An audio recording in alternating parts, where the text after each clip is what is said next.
여러분, 지난 한 주간도 평안하셨나요? 오사모의 오묘한 성경 공부 시간입니다. 한 주간이 참 빨리도 지나갔네요. 오성 두 번째 시간을 맞이했습니다. 우리 맹권사님과 동집사님도 지난 한 주간 잘 지내셨나요?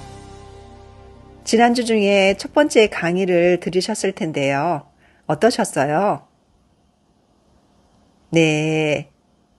도움이 되셨다니 참 다행입니다. 앞으로의 시간들도 여러분들에게 유익한 시간이 되었으면 좋겠네요. 코로나가 장기화되면서 우리의 몸도 영혼도 많이 위축되어 있는데요. 하나님의 말씀으로 다시 한번 생기를 얻는 시간이 되었으면 좋겠습니다.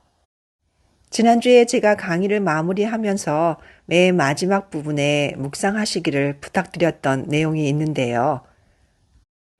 그에 대해서 생각해 보셨나요?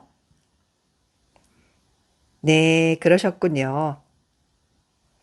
성경 공부를 통해서 우리가 성경의 지식을 알아가는 것도 중요하지만요. 그보다 더욱 중요한 것은 그러한 내용을 통해서 하나님께서 우리의 영혼에 주시는 울림을 듣고 그에 대해 반응하는 것이 더 중요하다고 저는 생각합니다.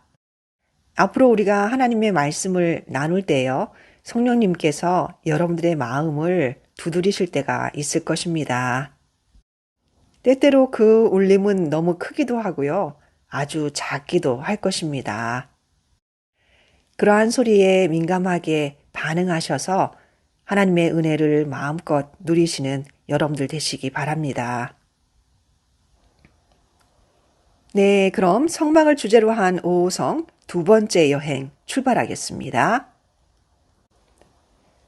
먼저 오늘 우리가 공부할 내용의 주제가 되는 오늘의 말씀을 함께 찾아 읽겠습니다. 역대하 16장 9절 상반절 말씀입니다. 여호와의 눈은 온 땅을 두루 감찰하사 전심으로 자기에게 향하는 자들을 위하여 능력을 베푸시나니. 아멘. 지난 시간에 우리는 성막에 대해 아주 살짝 엿볼 수 있었는데요. 성막을 통해서 하나님께서는 인간과 화목하기를 원하신다는 것을 알 수 있었습니다. 그리고 하나님과 인간 사이에 왜 화목이 필요했는지도 살펴보았었죠. 또한 우리는 그 화목을 위해 항상 하나님께서 먼저 인간을 찾아오셨다는 사실을 확인할 수 있었습니다. 그렇다면 하나님께서는 왜 범죄한 인간을 포기하지 않으셨을까요? 하나님의 명령을 따르는 대신에 사단의 유혹에 넘어가 범죄하고 하나님을 떠난 인간을 하나님께서는 왜 먼저 찾아가셨을까요? 그에 대한 답은 오랜 시간 동안 많은 사람들이 정확한 답을 찾기 위해 애를 썼던 두 가지 질문에 대답하는 것으로 찾을 수 있을 것입니다. 그 질문은 바로 나는 누구인가? 또 나는 왜 존재하는가? 라는 질문입니다. 기독교는 전통적으로 이러한 질문들을 매우 자기중심적이라고 생각해 거부해 왔는데요. 그럼에도 불구하고 하나님께서는 성경의 곳곳에 이 질문들에 대한 답을 제공해 주십니다. 그중 대표적인 구절들을 살펴볼 텐데요. 먼저 요한계시록 4장 11절 말씀입니다. 우리 주 하나님이여 영광과 존귀와 권능을 받으시는 것이 합당하오니 주께서 만물을 지으신지라. 만물이 주의 뜻대로 있었고 또 지으심을 받았나이다. 아멘. 이번에는 이사야 43장 7절 말씀입니다. 무릇 내 이름으로 불려지는 모든 자, 곧 내가 내 영광을 위하여 창조한 자를 오게 하라. 내가 그를 지었고 내가 만들었느니라. 아멘. 이 두 개의 구절만으로도 우리는 내가 누구이며 왜 이곳에 존재하는지에 대한 답을 찾을 수 있습니다. 네, 그렇습니다. 우리는 하나님의 소중한 피조물이며 그분의 기쁨과 영광을 위하여 지금 존재하는 것입니다. 하나님께서는 우리로 하여금 기쁨과 영광을 얻으시기 위해 우리를 창조하셨습니다. 하나님께서 우리로 인하여 기뻐하신다는 것은요, 누군가의 요구에 의해서가 아니라 하나님의 자발적이며 의지적인 사랑에 근거한 것입니다. 하나님께서는 아무 조건 없이, 아무 이유 없이 그냥 우리를 좋아하시고 그냥 우리를 기뻐하신다는 뜻입니다. 또한 하나님께서는 우리를 하나님의 영광을 위하여 창조하셨다고 말씀하시는데요.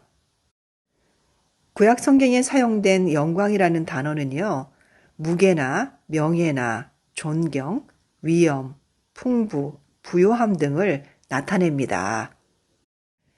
따라서 우리가 하나님의 영광이 된다는 것은요, 우리를 통해서 하나님께서 얼마나 명예로우시며, 얼마나 위엄이 있으시며, 얼마나 풍요로우시며 부요하신 분이신지를 나타내길 원하신다는 뜻입니다.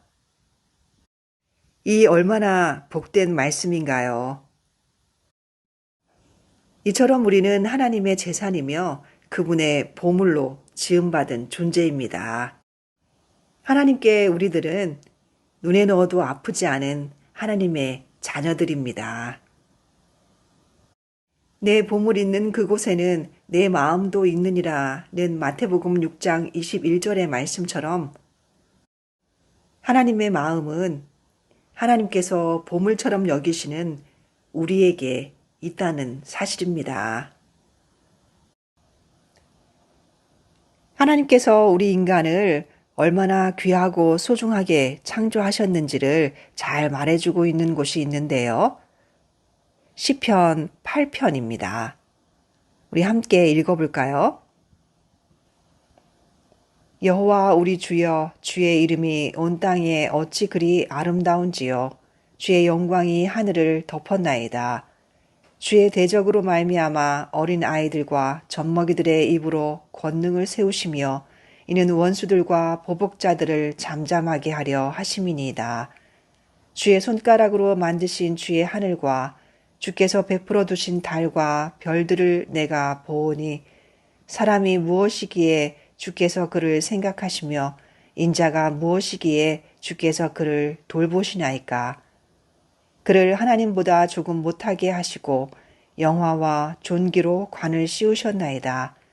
주의 손으로 만드신 것을 다스리게 하시고 만물을 그의 발 아래에 두셨으니 곧 모든 소와 양과 들짐승이며 공중의 새와 바다의 물고기와 바닷길에 다니는 것이니이다. 여호와 우리 주여, 주의 이름이 온 땅에 어찌 그리 아름다운지요. 아멘. 네, 지금 우리가 읽은 시편의 내용을 통해서 사람은 하나님의 모든 피조물 중에서 하나님과 가장 가까운 존재이며 다른 어떤 피조물보다 높은 위치를 차지한다는 것을 알 수 있습니다. 이상의 내용들은 하나님께서 우리 인간들을 더할 나위 없이 소중한 존재로 여기신다는 것을 나타내주고 있습니다. 이러한 사실은 아담과 하와를 통해서도 확인할 수 있죠. 하나님께서는 아담과 하와를 동산에 두시고 광채로 감싸주셨습니다. 그리고 그들을 하나님의 기쁨의 대상으로 삼으셨지요. 더 나아가 그들은 하나님과 마주하는 기쁨을 맛보았습니다. 그 어떤 피조물에게도 허락되지 않은 영광스러운 자리였죠. 그들은 하나님께서 보기에 심히 좋았다라고 선언하실 정도로 가장 완벽한 환경 아래 있었습니다. 아담과 하와는 우리가 지금 겪고 있는 코로나와 같은 질병도 알지 못했습니다. 그들은 배고픔이나 위험이나 기후의 변화도 알지 못했습니다. 세금을 내야 하고 경제적인 어려움을 겪었던 것도 아니고요. 인간관계에서 오는 스트레스나 갈등 같은 것도 알지 못했습니다. 그러나 그들은 실패하였죠. 그들이 범죄한 것은 극복할 수 없는 환경 때문이 아니었습니다. 이러한 사실을 통해 알 수 있는 것은 무엇인가요? 죄는 우리가 가지고 있는 것으로부터 혹은 가지고 있지 않은 것으로부터 비롯되는 것이 아니라는 사실입니다. 죄는 우리의 마음으로부터 오는 것입니다. 하나님의 말씀은 우리의 마음에 대해 어떻게 이야기하고 있을까요? 예레미야 17장 9절과 10절을 통해 확인해 보겠습니다. 만물보다 거짓되고 심히 부패한 것은 마음이라. 누가 능히 이를 알리오마는 나 여호와는 심장을 살피며 폐부를 시험하고 각각 그의 행위와 그의 행실대로 보응하나니. 아멘. 네, 이곳에서 우리의 마음을 어떻게 표현하고 있나요? 그렇습니다. 만물보다 거짓되고 심히 부패한 것이 마음이라고 표현하고 있습니다. 이곳에서 말하고 있는 마음에 대한 묘사 중 가장 우선적인 특징은 속임수입니다. 마음은 거짓말을 할 줄 알고 사탄의 거짓말에 쉽게 매수됩니다. 그렇기 때문에 마음을 따른다는 것은 허무한 것입니다. 이것이 하나님께서 끊임없이 우리의 마음을 그분께 드릴 것을 권면하시는 이유이기도 합니다. 때때로 우리는 우리의 환경을 조금 개선할 수 있습니다. 그러나 우리의 마음은 오직 하나님만이 바꾸실 수 있습니다. 그러한 것을 통해 우리는 알 수 있습니다. 우리에게 필요한 것은 새로운 환경이 아니라 새로운 사람으로 다시 태어나는 것이라는 것을요. 그럼 우리는 우리의 마음에 대해 어떠한 자세를 지녀야 할까요? 말씀 속에서 하나님이 주시는 교훈을 찾아보도록 하겠습니다. 먼저 마태복음 22장 36절부터 37절 말씀입니다. 선생님, 율법 중에서 어느 계명이 크니이까? 예수께서 이르시되 내 마음을 다하고 목숨을 다하고 뜻을 다하여 주 너의 하나님을 사랑하라 하셨으니. 하나님께서는 우리가 우리의 마음을 다하여 하나님을 사랑하기를 원하십니다. 시편 62편 8절 말씀 보겠습니다. 백성들아 시시로 그를 의지하고 그의 앞에 마음을 토하라. 하나님은 우리의 피난처시로다. 우리가 우리의 마음을 토할 곳은 오직 하나님 앞이라는 사실을 알려주고 있습니다. 시편 62편 10절 말씀을 통해서도 교훈을 얻을 수 있는데요. 포악을 의지하지 말며 탈취한 것으로 허망하여지지 말며 재물이 늘어도 거기에 마음을 두지 말지어다. 하나님께서는 우리의 마음을 재물에 두지 말라고 경고하시네요. 시편 86편 11절 말씀 보겠습니다.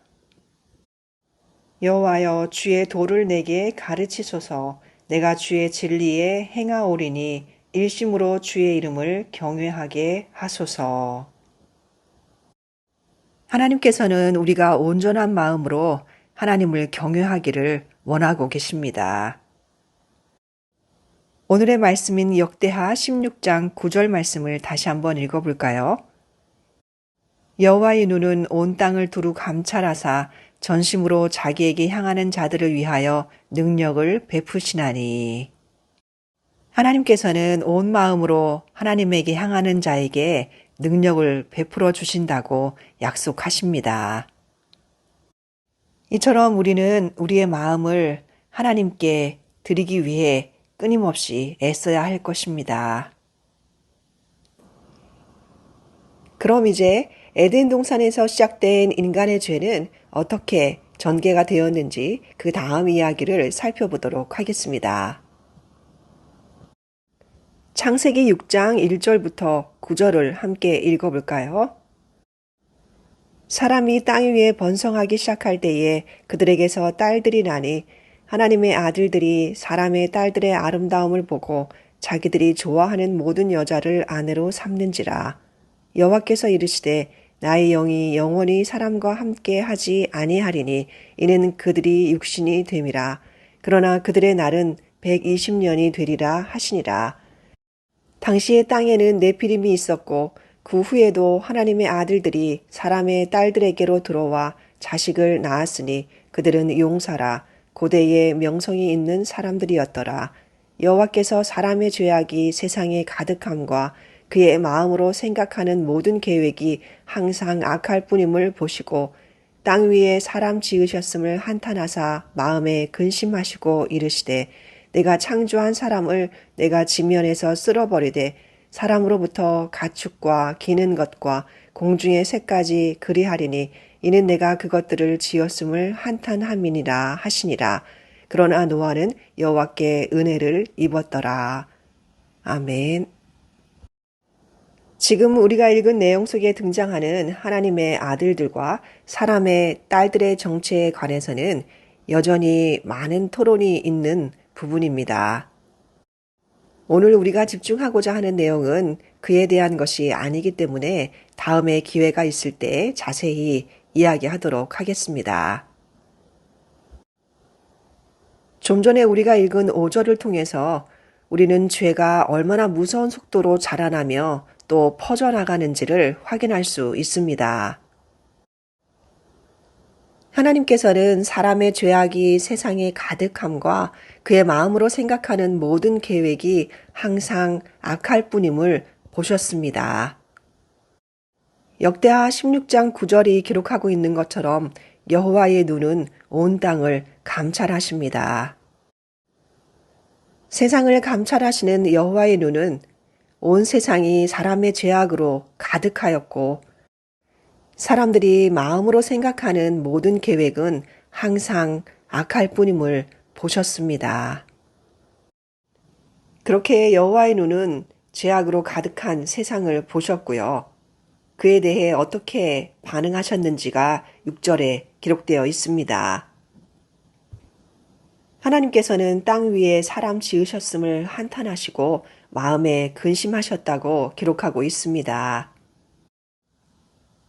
그래서 하나님께서 그토록 아끼시는 사람들뿐만이 아니라 모든 피조물들을 쓸어버리기로 작정을 하십니다. 이처럼 홍수는 사람들의 철저한 부패와 패역함의 결과였습니다. 하나님께서는 오래 참으셨습니다. 그러나 사람들은 하나님의 계시를 경멸하며 배척하였고요. 반복적으로 하나님의 경고를 조롱하였습니다.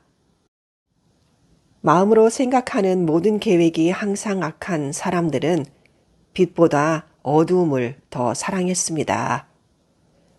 그래서 하나님을 경외하는 사람들의 숫자는 점점 줄어들었고요. 마침내 한 가족만 남게 되었습니다.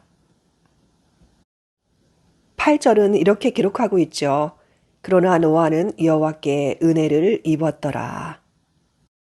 이 구절은 마치 황량한 사막 한가운데서 오아시스를 발견한 느낌을 갖게 합니다. 이 구절을 좀 더 본문에 가깝게 해석해 보면은요.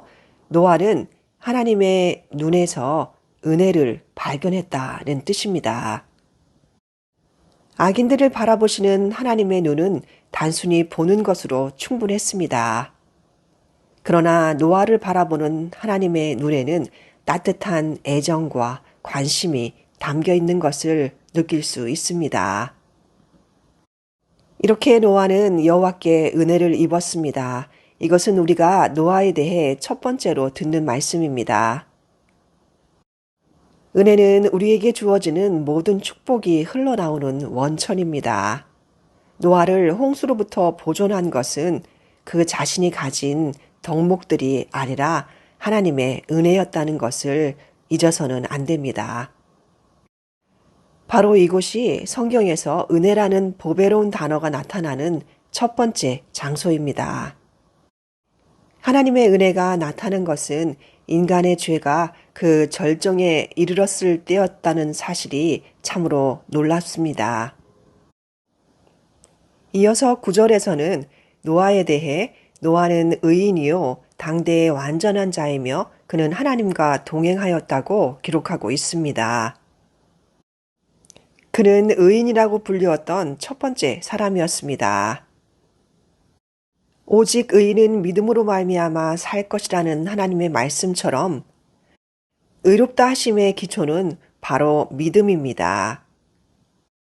우리는 히브리서 11장에 기록된 위대한 믿음의 사람들 사이에서 노아의 이름을 발견할 수 있습니다. 노아가 하나님 앞에 의롭다 하심을 받은 믿음은 하나님의 명령에 순종하여 경외함으로 방주를 준비한 것으로 증명되었습니다. 그리고 노아는 당대의 완전한 자였다고 기록되어 있습니다. 이곳에 사용된 완전한이라는 단어는요, 흠이 없는 혹은 오염되지 않았다는 뜻을 담고 있습니다. 노아와 그의 가족들은 그들을 둘러싸고 있는 악으로부터 스스로를 분리시켰다는 것을 짐작할 수 있습니다. 노아는 그 세대에 오염되지 않은 사람이었습니다. 그리고 노아는 또한 하나님과 동행하였다고 기록하고 있습니다. 그것은 자신을 둘러싸고 있는 악으로부터 지켜주기 위해 하나님과 함께 걷는 것을 의미합니다. 순수와 광채로 둘러싸여 있었으며 모든 선한 일을 하기에 온전한 환경 가운데 있었던 아담과 하와와 달리 노아는 죄악이 관영한 사회에 살았습니다. 죄가 세상을 지배하고 있었고요. 사람들은 주저함 없이 그들의 죄악된 마음의 성향대로 따라가고 있었습니다. 정의라고는 찾아보기 힘든 사회였지요. 이러한 잘못된 환경 속에서 노아는 바른 선택을 하였습니다. 노아는 하나님과 동행하였습니다. 하나님과 동행하는 삶은 우리의 선택에 의해 가능합니다. 그래서 여호수아는 오래전에 우리에게 이렇게 도전하였습니다. 만일 여호와를 섬기는 것이 너희에게 좋지 않게 보이거든 너희 조상들이 강 저쪽에서 섬기는 신들이든지 또는 너희가 거주하는 땅에 있는 아모리 족속의 신들이든지 너희 섬길 자를 오늘 택하라. 오직 나와 내 집은 여호와를 섬기겠노라. 이 구절은 우리가 매일매일의 선택을 하는데 중요한 지침이 될 수 있습니다. 우리는 반드시 매일 항상 이러한 선택을 해야 합니다. 우리가 습관적으로 하나님과 동행하는 삶을 살아가느냐 혹은 그것에 실패하느냐는 이러한 우리의 선택의 결과입니다. 이제 우리는 인간을 향한 하나님의 오랜 기다림에는 그 끝이 있다는 것을 목격하게 됩니다. 하나님의 오랜 참으심은 이제 끝이 났습니다. 이제 잠시 동영상을 멈추시고요. 창세기 6장 10절부터 9장 19절을 다 읽으신 후에 공부를 계속하도록 하겠습니다. 네, 다 읽으셨나요? 네, 그럼 몇 개의 문제에 답하는 것으로 그 내용을 파악해 보도록 하겠습니다. 먼저 언약이라는 단어가 나타나는 구절을 모두 찾아보라는 문제인데요. 우리 동집사님이 한번 대답해 보시겠어요? 모두 몇 번이나 나타나죠? 네, 맞아요. 6장 18절에 언약이라는 단어가 처음 등장한 이후에 9장에서만 7번이 더 등장을 합니다. 9장 9절과 11절, 12절, 13절, 15절, 16절, 그리고 17절에 나타나죠. 이 언약이라는 개념은 성경을 해석하는 중요한 열쇠들 가운데 하나인데요. 앞으로 우리가 그것에 대해 공부할 기회가 있을 것입니다. 세상을 홍수로 멸하시기로 작정하신 하나님께서는 노아에게 그가 해야 할 일을 자세하게 지시하십니다. 그리고 노아는 그러한 하나님의 명령에 대해 어떻게 반응하였나요? 네, 6장 22절이 말하고 있죠. 노아가 그와 같이 하여 하나님이 자기에게 명하신 대로 다 준행하였더라. 7장 5절에서도 다시 한번 이야기하고 있습니다. 노아가 여호와께서 자기에게 명하신 대로 다 준행하였더라. 방주는 하늘에서 비가 내리기 시작한 연후에 하나님이 준비하신 것이 아니었습니다. 단 한 방울의 비도 떨어지기 전에 하나님은 노아에게 방주를 만들라고 명령하셨습니다. 노아는 믿음으로 오랜 시간 동안 하나님의 지시하심에 순종합니다. 여기서 우리는 노아의 무조건적이며 완전한 순종을 배우게 됩니다. 노아에게는 셈과 함과 야벳이라는 세 아들이 있었고요. 홍수 후에 하나님께서는 이 세 아들을 통해 새로운 인류를 만들어 가십니다. 홍수가 끝나고 노아는 방주에서 나오게 됩니다. 방주에서 나온 노아가 취한 첫 번째 행동은 무엇이었나요? 네, 그렇습니다. 8장 20절에서 기록하고 있죠. 노아가 여호와께 제단을 쌓고 모든 정결한 짐승과 모든 정결한 새 중에서 제물을 취하여 번제로 제단에 드렸더니 하나님의 심판이 휩쓸고 간 땅 위에 노아와 그의 가족들이 다시 섰습니다. 노아의 첫 행동은 자신을 위한 집을 짓는 것이 아니었습니다. 그는 여호와께 제단을 쌓았고요. 그 위에 번제를 드렸습니다. 하나님께서 범죄한 아담과 하와를 위해 가죽옷을 지어 입히셨다는 것을 기억하시나요? 하나님께 제단을 쌓고 번제를 드렸던 노아의 행동을 통해서 아마도 노아는 자신의 구원이 전적으로 하나님의 은혜였음을 잘 알고 있었던 것 같습니다. 그리고 창세기 9장 1절에는 하나님께서 노아와 그 아들들에게 주신 명령이 기록되어 있는데요. 하나님이 노아와 그 아들들에게 복을 주시며 그들에게 이르시되 생육하고 번성하여 땅에 충만하라. 이와 동일한 말씀을 창세기 1장 28절에서도 찾아볼 수 있습니다. 하나님께서는 처음 창조한 세상을 심판하셨지만요. 완전히 멸망시키지는 않으셨습니다. 그들 중에 소수를 남겨두시고요. 다시 한번 기회를 주십니다. 그리고 첫 번째와 마찬가지로 그들을 먼저 축복하시고 그들과 언약을 맺으십니다. 홍수 후의 언약에는 땅에 있는 모든 생물들이 포함된다는 사실을 9장 2절을 통해서 알 수 있고요. 그 언약에 대한 증거로 하나님께서는 무지개를 세워주십니다. 이 무지개는 하나님께서 우리 앞에 두신 언약의 증표입니다. 하나님께서는 구름 속에 무지개를 두심으로 자신의 약속을 비준해 주셨습니다. 구름 속에 있는 무지개는 사람들에게 더 이상 세상이 홍수에 의해 파괴되지 않을 것을 확증해 주었을 뿐만이 아니라 또한 하나님과 그들 사이의 새로운 관계를 기억나게 해주었습니다. 사람들의 눈뿐만이 아니라 여호와의 눈도 무지개를 볼 것입니다. 이와 같이 하나님은 사람들에게 자신과의 새로운 교제를 다시 한번 허락하셨습니다. 기도하겠습니다. 우리를 하나님의 소중한 피조물로 창조해 주시고 하나님의 기쁨과 영광을 위해 존재하게 하신 하나님께 감사를 드립니다. 그러나 우리의 마음은 심히 부패하여 날마다 죄악으로 달려가기를 기뻐하고 있습니다. 하나님, 노아에게 주셨던 은혜를 저희들에게 허락하여 주시옵소서. 그리하여 이 죄악된 세상을 살아가지만 세상에 오염되지 않고 보존되는 하나님의 자녀들 되게 하여 주시옵소서. 예수님의 이름으로 기도드렸습니다. 아멘. 당신이 하나님과 동행하는 삶을 선택하기 위해 실천해야 할 구체적인 실천 방안은 무엇입니까? 이에 대해 깊이 묵상하시고 하나님이 주시는 깨달음대로 실천하시는 한 주간 되시기 바랍니다.